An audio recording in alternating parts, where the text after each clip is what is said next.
I actually think it was the right thing to do, and I've heard a lot of folks on the left coming after Joe and Mika saying, don't normalize him. Well, 75 million plus American voters normalized Donald Trump by making him President-elect Donald Trump. So ridiculous, and it's so shameless, and it's so debasing and so disgusting on their part.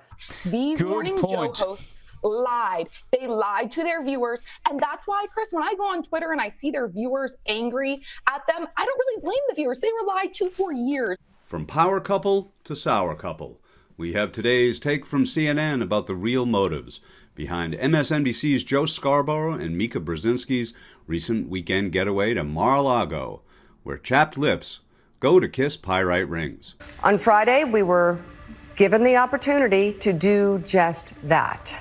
Joe and I went to Mar-a-Lago to meet personally with President-elect Trump. It was the first time we have seen him in 7 years. Now, we talked about a lot of issues, including abortion, mass deportation, threats of political retribution against political opponents, and media outlets. We talked about that a good bit. And it's going to come as no surprise to anybody who watches this show, has watched it over the past year or over the past decade, that we didn't see eye to eye on a lot of issues, and we told him so. What we did agree on was to restart communication. According to CNN just this morning, Morning Joe co-host Joe Scarborough and Mika Brzezinski announced Monday in dramatic fashion that they went to Mar-a-Lago last week for a fence-mending meeting with President-elect Donald Trump. Then the pair spent the rest of the day dealing with the uncomfortable blowback. In private conversations, Scarborough argued that having FaceTime with a world leader is a no-brainer. Some of his MSNBC colleagues agreed, but there was more to the Mar-a-Lago meeting. According to two sources with direct knowledge of the matter, Scarborough and Brzezinski were credibly concerned that they could face governmental and legal harassment from the incoming Trump administration, knowing that Trump has threatened retribution against his perceived political opponents, and that Trump has promoted lies about Scarborough and Brzezinski in the past. The MSNBC host decided to reach out to the president-elect, the sources told CNN. The two sources generally agreed with Scarborough and Brzezinski's impression of the situation at hand, namely that the incoming Trump administration could use its wide-ranging powers to punish people deemed enemies. A Trump ally, Elon Musk, wrote on X overnight in a post supporting Matt Gaetz for Attorney General that America needs Gaetz to put powerful bad actors in prison. Within MSNBC, one of the country's most prominent progressive media brands, there are a variety of opinions about what Trump and his allies might do. For that reason, there are a wide range of feelings about the Morning Joe meeting, according to half a dozen employees who spoke on condition of anonymity.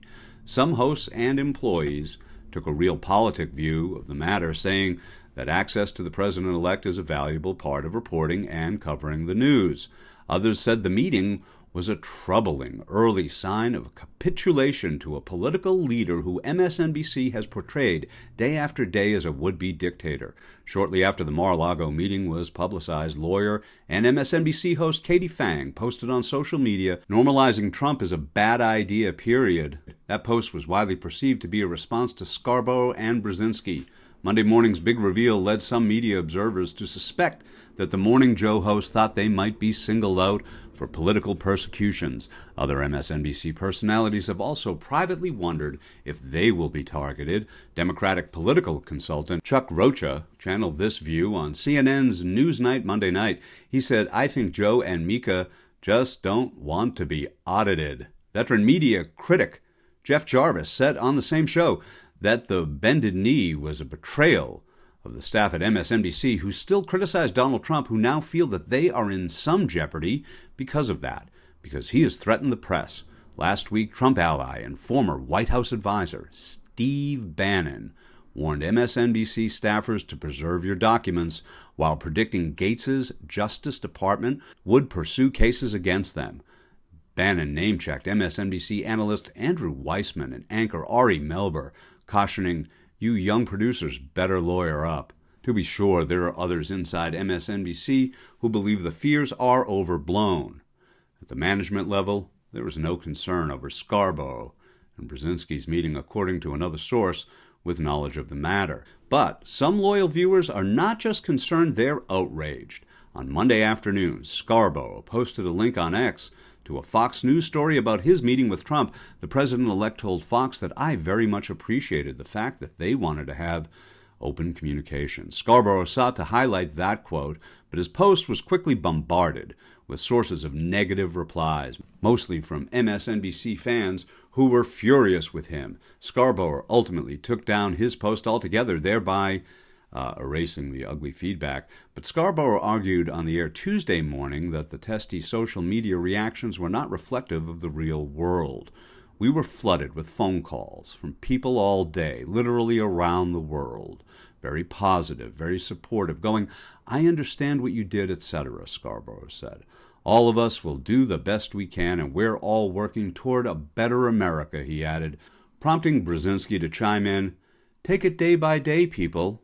Day by day, Scarborough affirmed, adding, you can predict the future by shaping the future. For now, Scarborough is shaping a less hostile relationship with the incoming president. Yeah, I guess you could count me among the burned, not so much by their decision to engage Trump, but by the way they attempted to sell it disingenuously to their loyal audience. Between the Mika-splaining... Joe and I realize it's time to do something different. And that starts with not only talking about Donald Trump, but also talking with him. The condescending chuckle from patronizing Joe. It's going to come as no surprise to anybody who watches this show, has watched it over the past year or over the past decade. I'll be watching Morning Joe with a U, and more importantly, I'll be donating, in the spirit of Joe's courage, all of my half zips to the homeless, because day by day, that's how we change the future, according to Mr. Scarborough.